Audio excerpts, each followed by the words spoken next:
நீ திருடல, ஏமாத்தல, தப்பு பண்ணல. உன் நேர்மைய ஒரு 3 மாசத்துக்கு ரொட்டேஷன் விடுன்னு சொல்றேன். பெண்களுக்கு உதவுகின்ற வகையிலே தான் இந்த அரசு செயல்பட்டு கொண்டிருக்கின்றது. எனவே பெண்களுக்கு பாதுகாப்பான ஒரு மாநிலம் இந்தியாவிலே இருக்கிறது என்று சொன்னால் அது தமிழ்நாடு தான் என்பதை இங்கே நான் தெரிவித்துக் கொள்கிறேன்.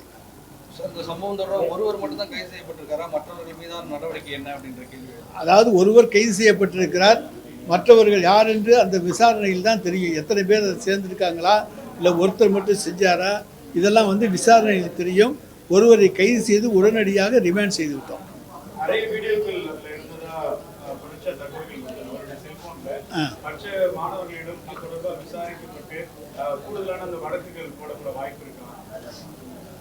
அதெல்லாம் பரிசீலனை செய்து வெளியே தெரியாதவாறு, அவர்களுக்கு எந்த விதமான பாதிப்பும் ஏற்படாதவாறு என்னென்ன நடவடிக்கைகள் எடுக்க வேண்டுமோ அதை தலைவர் தளபதியின் அரசு நிச்சயமாக எடுக்கும்.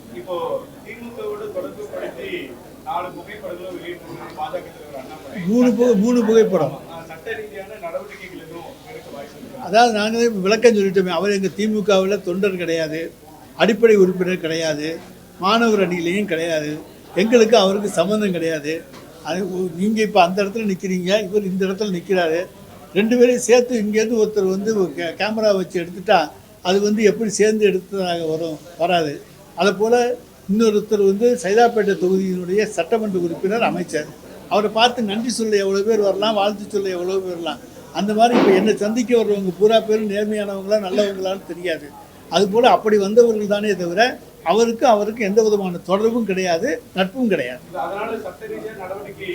அது அவர்கள் மேற்கொள்வார்.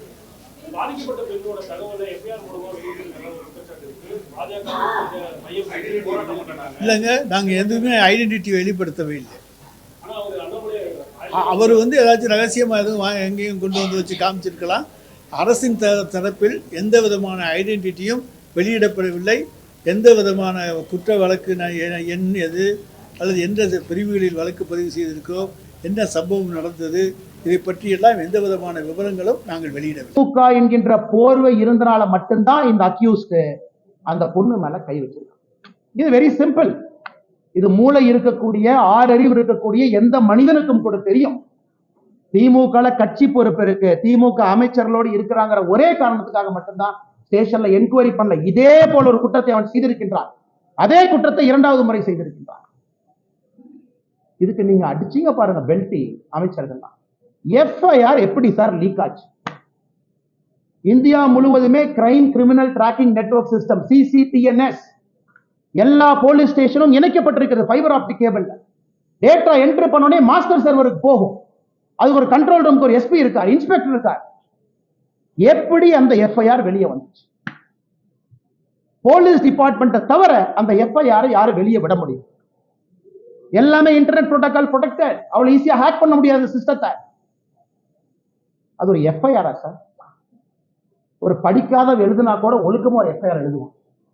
அதுல குற்றம் செஞ்சது அந்த பொண்ணா, குற்றம் செஞ்சது இந்த அயோக்கியனானே சந்தேகமா இருக்கு. ஏதோ பொண்ணு குற்றம் செஞ்ச மாதிரி எஃப்ஐஆர் எழுதிருக்கு. அதையெல்லாம் படிச்சா ரத்தம் கொதிக்குது. நான் என்னுடைய காதலனோடு நான் போனேன், ஒதுக்குப்புறமாக ஒதுங்கி இருந்தேன், என் காதலனுக்கு நான் கிஸ் கொடுத்துக்கிட்டு இருந்தேன். இதெல்லாம் ஒரு எஃப்ஐஆர் சார்? காக்கி சட்டையை போட்டுட்டு அந்த ஸ்டேஷன்ல ஒருத்தவங்க எஃப்ஐஆர் இருக்கீங்களே, வெக்கமா இல்லையா உங்களுக்கு? வெக்கமா இல்லையா? குற்றம் நடந்தது அந்த பெண்ணுக்கு. அந்த எஃப்ஐஆர் படிச்சா அந்த எஃப்ஐஆர் கோர்ட்ல நிக்குமா சார்? ஆனா ஆயிரக்கணக்கில் எஃப்ஐஆர் எழுதியிருக்கு, இல்ல கோர்ட்ல நிக்குமா? அந்த பொண்ணு ஏதோ தன்னுடைய காதலனோடு பிரைவேட்டா ஒரு மொமெண்ட்டை ஸ்பெண்ட் பண்ணதாகவும் கிஸ் கொடுத்துக்கிட்டு இருந்ததாகவும் இவன் புதர் மறைவிலிருந்து வெளியே புகைப்படத்தை எடுத்து மிரட்டி, என்ன சார் என்ன இதான் ஒரு எஃப்ஐஆர் டிராஃப்டிங்கா? அந்த எஃப்ஐஆர் லீக் பண்ணிருக்கீங்களா சார்? பொண்ணு பேரு, மொபைல் நம்பர், அப்பா பேரு, ஊரு. வெக்க பண்ணும். திமுக யாராவது மரியாதை இருந்தா வெக்க பண்ணியா? நீ எல்லாம் வெக்கப்படும். பொண்ணு ஊரு, அப்பா, அந்த என்ன அந்த பொண்ணு குடும்பத்தையே நாசம் பண்ணிட்டீங்க.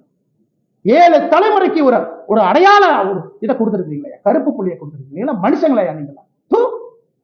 அதுக்கு அமைச்சர் கேள்வி கேட்கறா. 3 மாசம் தமிழ்நாடு அமைதி பூங்காவா இருந்துச்சாமா, இந்த அண்ணாமலை திரும்பி வந்தானாமா, மறுபடியும் கலவரம் வெடிச்சு. வெக்க பண்ணியா நீங்க மினிஸ்டரா இருக்கிறது? வெக்க பண்ண. இந்த ஒரு கட்சி பொறுப்புல இருக்கிறனால மரியாதையா பேசிருக்கு. தேசிய கட்சியினுடைய மாநில தலைவர் இந்த வெங்காய பொறுப்புல இருக்கார். அதனால மரியாதையா பேசணும்னு சொல்லி கொடுத்தனால மரியாதை கொடுத்த கூட்டலாம் பேசிட்டு வீதிக்கு தனி மனிதனா வந்தா வேற மாதிரி இருக்கும். நான் பேசுறது பிரதமர் மோடி அவரை ரிஃப்ளெக்ட் பண்ணுங்கிறக்காக ரொம்ப அமைதியா நாகரிகமா பேசிட்டு வெக்கப்படணும். திமுக இருந்தா நான் சொல்லியா, திமுக பொறுப்புல அவன் இருந்தனாலதான் போலீஸ் ஸ்டேஷன் அவனை செக் பண்ணல. அவனை போலீஸ் ஸ்டேஷன்ல செக் பண்ணாதனாலதான் அவன் தைரியமா வெளியே வந்தான். அவன் தைரியமா வெளியே வந்தான். அந்த எஃப்ஐஆர் படிச்சா ரத்தம் கொதிக்க ரத்தம் கொதிக்குது. என்ன எஃப்ஐஆர் டிராஃப்ட் பண்ணிருக்கீங்க? என்ன எஃப்ஐஆர் டிராஃப்ட் எத்தனை கேங் ரேப், எத்தனையா பண்ணுவீங்க, என்னையா பண்ணுவீங்க தெரியாம கேட்கிறேன். 14/8/2024 gang rape of M woman accused யார்? கவிதாசன். என்ன நடக்குன்னா உதயநிதி ஸ்டாலின் ஃபேன் கிளப் ஒருத்த நாள். 2/1/2023 youth wing of DMK sexual assault of woman police constable லட்சணத்துக்கு விளங்கி. 22/3/2022 gang rape of 22-year-old woman in Virudhunagar after blackmailing ஒரு வீடியோ. கேட்டா கட்சி அப்படி யாருமே இல்லை, பொய் சொல்றாரு. அண்ணாமலை வந்ததுக்கு அப்புறம் அது வேலையை நாம் செய்யறாரு. அதனால் பத்திரிகை நண்பர்களே, வேறு வழி எங்களுக்கு இல்லை. மக்களுடைய கவனத்தை ஈர்ப்பதற்கு எங்களுக்கு வழி இல்லை. சாமானிய மிடில் கிளாஸ் பையன் கொதிக்கணியா? மிடில் கிளாஸ் ஆள் எந்திரிக்கணும். அவன் எந்திரிக்காமலாம் அரசியல் எந்த மாற்றம் இல்லை. சும்மா அப்படியே பேசிட்டே வண்டி ஓட்ட வேண்டியதுதான். 1 country 1 election, அது 1 மாசம் ஓட்டு, இது 1 மாசம் ஓட்டு, டங்ஸ்டன் 3 மாசம் ஓட்டு, மீத்தேன் ஹைட்ரோ கார்பன் 6 மாசம் ஓட்டு. அவ்வளவுதான். நம்ம எல்லாம் மறந்துடுவோம். எதுக்காக இருக்கிறோம், என்ன வேலை செய்யும். அதனால மறுபடியும் நான் சொல்வது, நடுத்தர வாழ்வு வாழக்கூடிய நீங்க தயவு செஞ்சு வெளியே வாங்க, பேசுங்க, கேள்வி கேளுங்க. ரோட்ல வந்து நில்லுங்க, நாளைக்கு கேளுங்க. லோக்கல் எம்எல்ஏ தெரியும், உங்க ஓட்டு நீங்க போட மாட்டேங்குது தெரியும். இந்த இலவச பணத்தை எல்லாம் எலெக்ஷன் நம்ம தூக்கிடுவோம், இப்ப எலெக்ஷன் தெரியும். ஆனால் பத்திரிகை நண்பர்களுக்கு என்னுடைய அன்பான வேண்டுகோள், நீங்கள் அதை கேட்கறீங்க, மீடியால டிபேட் வைக்கணும், விவாத பொருள் வைக்கணும். நாமளும் மனுஷங்க தான், அதே சாப்பாடு சாப்பிடுறோம், 6 அறிவு இருக்கு. நம்ம வீட்டுல நடந்ததுதான் சும்மா இருப்பாங்களா? கத்தி எடுத்து வெட்ட போக மாட்டோம். விவாத பொருள் பேசவே வர சொல்லு. எதுக்கு அப்படி பண்றீங்கன்னு கேளு. ரிப்பீட் ஆஃபெண்டரா எதுக்கு ரவுடி ஷீட்ல வைக்கலன்னு கேளு. பொறுப்பேற்று கமிஷனர் விலக சொல்லு. குறைந்தபட்ச டெப்டி கமிஷனர் வீட்டுக்கு போச்சு.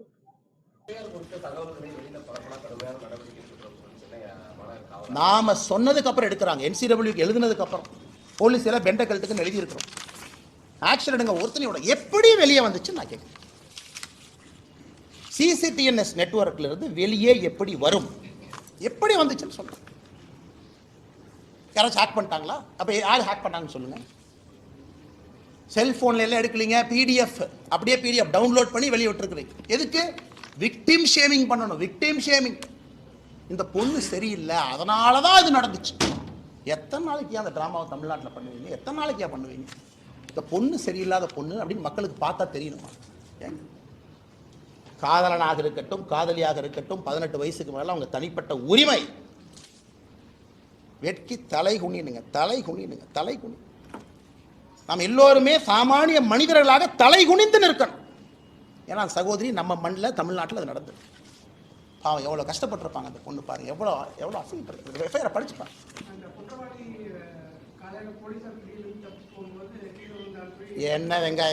என்ன வெங்காயங்க ஒரு கான்ஸ்டபிளை கூப்பிட்டு ஒரு அடினா கை உடைய, ஒரு அடினா கால். இது பனிஷ்மெண்ட்டா? இது பனிஷ்மெண்ட்டா? ஒரு மாவு கட்டு போட்டு எடுத்து போட்டோ கொடுத்துட்டா அப்படியே மக்களுடைய கோபம் அப்படியே தணிஞ்சு, அப்பா அவனுக்கு வந்து பாருப்பா கை ஒரு கை உடஞ்சிருச்சு, மாவு கட்டி போட்டிருக்காங்க, கால் ஒரு கால் உடஞ்சிருச்சு, மாவு கட்டு போட்டாங்க. என்ன எல்லாம் 1980 கலைஞர் கருணாநிதி ஐயா திரைக்கதை வசனம் எழுதிட்டு இருக்காங்களா?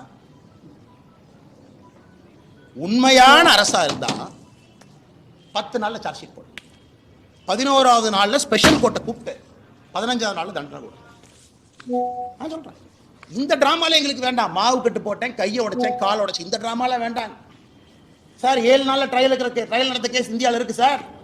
5 நாள்ல சார்ஜ் ஷீட் போட்டிருக்காங்க சார். ஒரே நாள்ல ட்ரையல் முடிச்சிருக்காங்க சார். நீங்க நினைக்கிற மாதிரி 1 வருஷம் 2 வருஷம் இல்ல, 10 நாள்ல ஒரு சார்ஜ் ஷீட்டை போட்டு ட்ரையல் நடத்தி தண்டனை வாங்கி கொடுக்க முடியும். பண்ணீங்களா? பிரிசன் மினிஸ்டர் என்ன சொன்னார்? ரகுபதி, அண்ணாமலைக்கு பொய் சொல்வது மட்டும்தான் வேலையா? எனக்கு தான் வேலை. அவங்க வீட்டில் நேர்ந்து விட்டுருக்காங்க. எங்கள் அம்மா ரகுபதி வீட்டில் நேர்ந்து விட்டுருக்குறாங்க. பொய் சொல்றது மட்டும்தான் காலையிலேருந்து இரவு வரை இதான் எனக்கு வேலை. ஏயா பிரிசன் துறையை கையில் வச்சிருக்கிறேன், ஒழுக்கமாக ஒரு வேலையை செஞ்சிருக்கியா? அது வரைக்கும் தெரியாமல் நான் கேட்குறேன். ஒழுக்கமாக செஞ்சிருக்கீங்க. எங்கள் வேலை நாயை போல தப்பு பண்ணால் கொண்டு வந்து மக்கள்கிட்ட வைக்கிறதா எங்கள் வேலை. பதில் சொல்றது உங்கள் வேலை.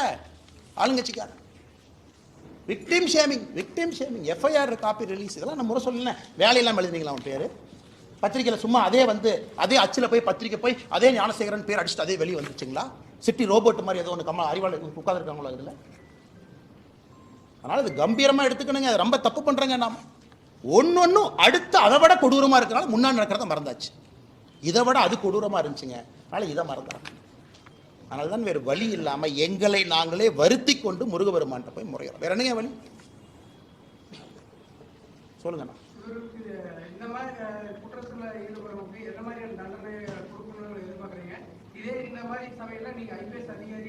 நான் எல்லாம் சுட்டு தூக்கி வீசிட்டு போயிடுவேன் சார்.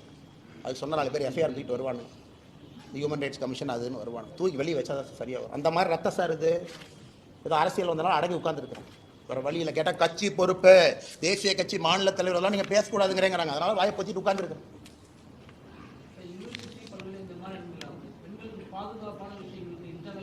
சார் நிர்பயா ஃபண்டு கொடுத்துருக்கோம் சார். நிர்பயா ஃபண்டு கொடுத்துருக்கோம் சார். 1000 கோடி கொடுத்துருக்கோம் சார். ஏன் சார் ஒரு அண்ணா யூனிவர்சிட்டியில் தமிழ்நாட்டினுடைய பழமையான இன்ஜினியரிங் காலேஜில் ஒரு லோட்டஸ் சிசிடிவிக்கு ஒயர் கனெக்ஷன் இல்லைன்னு சொல்றியா? வெக்கப்படலையா? எங்கேயுமே கனெக்ஷன் இல்லை. அப்ப நிர்பயா ஃபண்டு எங்க போச்சு? நிர்பயா ஃபண்டு கொடுத்தது இதுக்கு தானே. நிர்பயா ஃபண்டு எதுக்கு கொடுத்தோம்? முதலமைச்சர் வீட்டுக்கு போற சாலையில 4 சிசிடிவி போடுற கொடுத்தோமா? எதுக்குங்க நிர்பயா ஃபண்டு கொடுத்தோம்? இதுக்கு தாங்க கொடுத்தோம். அடிப்படையே இல்லை. கேட்டா யூஜிசி கமிஷன் நாமினி வரணுமா? ஏன் உனக்கு அண்ணா யூனிவர்சிட்டியில சிசிடிவி வைக்கிற துப்பு இல்லை? நீ யூஜிசி கமிஷன் நாமினியை பத்தி பேசிட்டு இருக்க? வெக்கமால உனக்கு? வெக்கமால? யூஜிசி கமிஷன் நாமினி வந்தாங்கன்னா, இந்த சந்தான முதல்ல பேசுவார்ல லொல்லு சபால, இந்த யூஜிசி கமிஷன் அப்படியே வந்தாங்கன்னா, கொடுத்ததுல ஒரு யூனிவர்சிட்டிக்கு சிசிடிவி கேமரா வாங்கி மாட்டியாடு கேட்டால் நாளை காலைல கோவிச்செழியன் சொல்லுவார். அது யூஜிசி கமிஷன் நாமினி வந்தாருன்னா மத்திய அரசு மாநிலத்தினுடைய சுயாட்சிக்கு எதிராக செயல்படுவதாக நாங்கள் கருதுவோம். வெக்கமாக உங்களுக்குலாம் கேட்பது ஒரு அண்ணா யூனிவர்சிட்டியில் கேட்டால் வளர்ந்த நாடு, $1 trillion எக்கானமி, $1 trillion எக்கானமி. ஒரு காலேஜில் பெண் குழந்தைகள் படிக்கிற இடத்துல ஒரு சிசிடிவி கேமரா வைக்கிறதுக்கு லாய்க்கு இல்லை. $1 trillion எக்கானமி என்ன பிடுங்க போறீங்க? $1 trillion எக்கானமி அம்பானி உருவாக்கி தமிழ்நாட்டில் ஒரு 10 முதலாளிகள் உருவாக்கி $1 trillion டிக் போடுறக்கா? இல்லை ஏழை மக்களுக்கு வேலை செய்யறதுக்காக அரசு என்ன கேட்குற கேள்வி நியாயம் இருக்கு? $1 trillion என்ன வெங்காயத்துக்குன்னு கேட்குறேன். அண்ணா யூனிவர்சிட்டி சிசிடிவி வேலை செய்யாது, பஸ்ஸில் பேருந்து ஓட்ட, மேலே ஏறினா எப்போ இடிஞ்சு விடுன்னு யாருக்கும் தெரியாது. ஆனால் $1 trillion எக்கானமியை நோக்கி தமிழகம் செல்லுமா? இதை வெக்கமா இல்லை? இந்த விஷயத்தை பொறுத்த வரைக்கும் முன்பே தகவல் தெரிஞ்சிருந்திருந்தா இன்னும் ஒரு துரிதமான நடவடிக்கை எடுத்திருப்போம். 2 நாள் கழிச்சு புகார் கொடுத்திருந்தாலும் அரசு பல்கலைக்கழகம் காவல்துறையினருக்கு சிறப்பான ஒரு நடவடிக்கை எடுத்திருக்குன்னு சொல்லி வைத்திருக்கிறாங்க. அண்ணே அதுக்கு தானே சாட்டை எண்ணெய் அடிச்சுக்கிறேனே. இந்த கேள்விக்கெல்லாம் பதில் சொல்லணுமே தான் சாட்டை எடுத்து நாளை காலையில் எண்ணெயை அடிச்சுக்கிறேன். முன்பே பாலியல் குற்றத்திலே ஈடுபட்டு இருக்கின்றான் your honour mister education minister. ஸ்டேஷன்ல ரெக்கார்டுன்னு ஒன்று இருக்கும். இந்த கோர்ட்டு பிசின்னு ஒருத்தர் அந்த ரெக்கார்டை மெயின்டைன் பண்ணுவார். ரிப்பீட் அஃபெண்டரை பார்க்கணும், அதை ரவுடி ஷீட்டில் எழுதணும். மாதம் 21 நாளைக்கு ஒருக்கா பெரேடில் நிப்பாட்டணும். அவன் போலீஸ் ஸ்டேஷனுக்கு வந்தாலே கை கால்லாம் நடுங்கும். இந்த குற்றத்தை அவன் பண்ணுறான்னா அண்ணே அது ஒரு நாள் குற்றமான எனக்கு சந்தேகமாக இருக்குண்ணே. அந்த எஃப்ஐஆரை படித்து பார்த்தா அது ஒரு பொண்ணுக்கு மட்டும்தான் அது நடந்தா எனக்கு சந்தேகமாக இருக்கு. அதே இடம் அதே புஷ் திடீரென்ற உள்ளே வெளியே வந்தான் மாயாவி போல. எஃப்ஐஆரை டிராஃப்ட் பண்ணிருக்காங்க. இந்த விரச கதைகள்லாம் படிப்பாங்கல்ல, அது கூட இதை விட நல்லா எழுதுவாங்க. அதனால தான் நான் இவ்வளவு வேகமாக செல்வதற்கு காரணம், இன்னி நாங்கள் அரசியலை மாற்ற போகிறோம். இனி சித்தாந்தம் லொட்டு லொசுக்கு நார்த்து சவுத்து இதெல்லாம் நீ வேலைக்கு ஆகாது. அதெல்லாம் வேலைக்கு ஆகாது. இவ்வளோ தூரம் பேசுவேன். நாளை காலையில் மத்திய அரசு டேக்ஸை குறைச்சி கொடுத்துட்டாங்கம்மா. நான் என்ன சொல்லுவேன், காலிலேருந்து தொண்டை தண்ணிக்கலையே அது ஏன் கொடுத்தோம்னா, அது டைரக்ட் டேக்ஸ் என்ன, அது இன்டைரக்ட் டேக்ஸ் என்ன, ஜிஎஸ்டி வசூல் என்ன, ஒரிசாக்கு எவ்வளோ போச்சு, குஜராத்துக்கு எவ்வளோ போச்சு, 3 மணி நேரம் பேசிட்டு நானும் படுத்துங்கிறேன், நீங்களும் படுத்துங்க. பெண்களுக்கு எதிரான குற்றங்கள் அங்கங்கே நடந்துக்கிட்டே இருக்கு. இன்னும் இது வேலைக்காக சார். இவங்க புறமையை பிடிக்கணும், வேற மாதிரி அரசியல் பண்ணணும். சொல்லுங்க.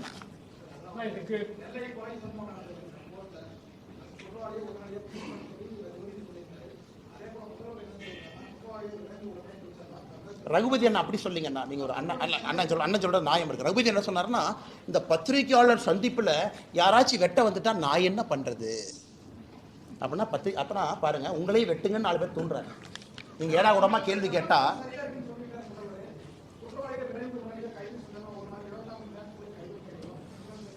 அண்ணா பப்ளிக் பிளேஸ்ல ஒருத்தன் வெப்பன் கொண்டு வர்றான். எப்படி கொண்டு வர்றான்?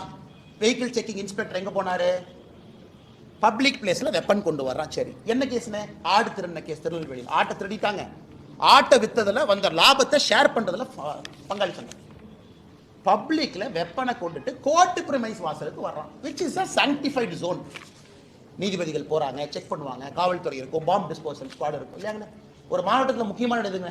எஸ்பி ஆஃபீஸ், கலெக்டர் ஆஃபீஸ், நீதிபதி ஆஃபீஸ். மூணு தானே. அங்க உன்னால பாதுகாப்பு கொடுக்கணும். அண்ணா 80% of police is prevention of crime. குற்றத்தை தடுப்பதற்கு தான் 80% வேலையோ தவிர குற்றம் செய்த பிறகு வெத்தலை பாக்கு வச்சு அதுக்கெல்லாம் பழத்தை வச்சு சூடத்தை பத்தி வச்சு அண்ணே குற்றவாளி அண்ணே வாங்க. எப்படி வேலூர்ல அரெஸ்ட் பண்ணாங்க? பாரதிய ஜனதா கட்சி தொண்டை விட்டல்குமார் வெட்டியாச்சு. நான் தொண்டை தண்ணிக்கிலேயே சொல்றேன், அண்ணே அவங்க பஞ்சாயத்து தலைவர் தானே கொன்னது. இல்ல பஞ்சாயத்து தலைவர் ரொம்ப நல்லவர் கொண்டு. அடுத்த நான் அக்யூஸ் 2 பேர் கோர்ட்ல போய் சரண்டரா இருக்கு, நல்ல நேரம் பார்த்துட்டு இருக்கான். அதை நான் ட்விட்டர்ல போட்டோ பாருங்க பாரு, வந்து அக்யூஸ் 2 பேர் உட்காந்து போய் பிடிச்சிட்டு வாங்க. ரகுபதி அண்ணன் பேசுறதுல ஒரு பேச்சு அண்ணன் பேசுறது, அவர் பேசுறது ஒரு அமைச்சர் பேசுற அழகா இருக்கு. இல்லைன்னு சொல்லுங்க, இல்லைன்னு சொன்னா நான் ப்ரூஃப் கொடுக்குறேன். அவங்க கட்சியில் இருந்தா பொறுப்புல இருந்தா நான் சொல்றேன். அது இதுக்கு இந்த விதண்டாவாதமா திருப்பி விட்டுட்டு இங்கே ஏன் திருப்பி விட்டு இதான் நான் கேட்குற கேள்வி. ஆனால் பத்திரிகை நண்பர்களுடைய நெஞ்சத்தையும் தொட்டுத்தான் நான் சொல்றேனே. உங்களுக்கு சார்பாகவும் நான் பேசுறேன். பத்திரிகையாளர் சந்திப்பில் ஒருத்தர் வெட்ட வந்துட்டா நான் என்ன பண்ணுவேன்னா, அப்ப அந்த பொறுப்புக்கு நீ லாயக்கு இல்லை, ரிசைன் பண்ணிட்டு வீட்டுக்கு போயன்னா. நாங்க அமைச்சர்களாக இருந்து பத்திரிகையாளர் சந்திப்பில் ஒருத்தர் வெட்ட வந்தானா முதல்ல அவனை வெட்டுவோம். உனக்கு பத்திரிகையாளருக்கே உனக்கு நியாயம் கொடுக்க முடியல, என்ன துப்புக்கு உனக்கு அமைச்சராக இருக்கு, வீட்டுக்கு போக வேண்டியதான். அது பத்திரிகை நண்பர்கள் நீங்க கேட்கணும், அண்ணே எங்களுக்கே உங்களால் பாதுகாப்பு கொடுக்க முடியல, எதுக்குன்னே அமைச்சர் பொறுப்பு, எதுக்குன்னே காரு, எதுக்குன்னே கொண்டை, எதுக்குன்னே 2 போலீஸ், எதுக்குன்னே யூனிஃபார்ம் 2 பேர், ஆயுத பூஜை வர்றதுக்கான 2 பொது வச்சிருக்காங்க. அதனால் பத்திரிகை நண்பர்களுக்கு வணக்கத்தை தெரிவித்து நன்றியை தெரிவித்து, ரொம்ப சீரியஸான இஷ்யூங்கண்ணே. நான் டைவர்ட் ஆகி வேறு இடத்துக்கு போக விரும்பலிங்கண்ணே. நாளை காலை 10 மணிக்கு உங்களை சந்திக்கிறோங்கண்ணே. பாரதிய ஜனதா கட்சியினுடைய தொண்டர்கள் தமிழகம் முழுவதும் எல்லா இடத்துலையும் இருப்பாங்க. காலைல 10 மணிக்கு வீட்டுக்கு வெளியே வந்து ஆர்ப்பாட்டம் பண்ணுவாங்க, போராட்டம் பண்ணுவாங்க. பொதுமக்களும் கலந்து கொள்ள வேண்டும் என்று அன்போடு கேட்டுக்கொண்டாங்க.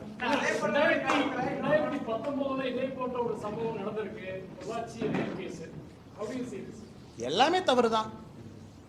நான் அரசியல் வந்த பிறகு கூட்டணி கட்சி அன்னை சோப் போடுவார், பேச மாட்டார். இது ஒரே ஸ்டைல் தானே, 5th கியர்னே, வண்டி எடுத்தால் போயிட்டே இருக்க வேண்டியதான். நமக்கு இந்த சைடு கேட்லாம் கிடையாது. நான் அரசியலுக்கு வந்த பிறகு கிடைக்காது. யார் தவறு செய்தாலும் தவறுன்னு தான் நான் சொல்றேன். நான் எங்கேயும் வந்து ஊழல் சொன்னாலும் காமனாத்தா சொல்றேன். நான் சில பேர் சொல்லுவாங்க மெச்சூர்டா பிஹேவ் பண்ணணும், அதுக்கான அரசியலுக்கு வரல. வீட்டில் விவசாயம் பார்த்துட்டு கம்மன் இருந்துக்கிறேன், அம்மாவோட இருந்துக்கிறேன் வயசான காலத்தில், அதுக்காக நான் அரசியலுக்கு வரல. நீங்க எங்கிட்ட கேட்டீங்கன்னா என்னுடைய அரசியல் காலத்தில் நீங்க கேளுங்க தலைவா, நான் பதில் சொல்றேன். எனக்கு சந்தேகம் இது வரும்னே இதெல்லாம் வரும். அந்த வே the incident happened, the way the fellow was hiding in the bush, the way the fellow no CCTV is not functioning. அவன் CCTV கேமரா வறுத்திருக்கலாம் இல்லையா? அதனால CCTV அடுக்கிறதுல வெங்காயம் ஆனாது, ஒரு குக்கி போட்டு எடுத்த கேமரா அறுத்து போயிருக்கு. அவ்வளவு கான்ஃபிடென்ட்டா ஒருத்தன் அந்த புஷ்ஷுக்குள்ள இருந்து வெளியே வர்றான். அதுவும் அந்த எஃப்ஐஆர்ல சொல்றாங்க, என்னை இந்த வழியிலே அழைத்து சென்றான்னா அவனுக்கு ரூட்டும் தெரிஞ்சிருக்கு. இந்த பில்டிங்க்கு ஒதுக்குப்புறமாக என்னை அழைத்து சென்றானா எந்த பில்டிங்க்கு பின்னாடி போகணும்னு தெரிஞ்சிருக்கு. அதை பார்த்து கூட காவல்துறை இவன் ரிப்பீட் அஃபெண்டர், மாட்டினது 1 2 முறை, மாட்டாதது 10 முறை 15 முறைன்னு புரிஞ்சுக்கிட்டாவே பிரச்சனை முடிஞ்சுதுன்னா